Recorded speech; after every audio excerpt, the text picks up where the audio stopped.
चलो फिर हम लोग निकले। उल्टी কলকাতা তো জানেন না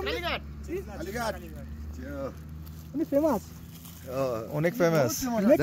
ছবি তুলে উনি হেভি ফেমাস।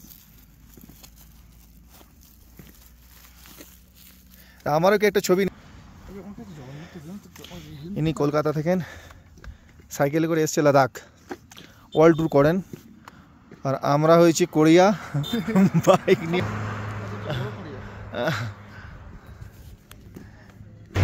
চলো টাটা, আসো তাহলে।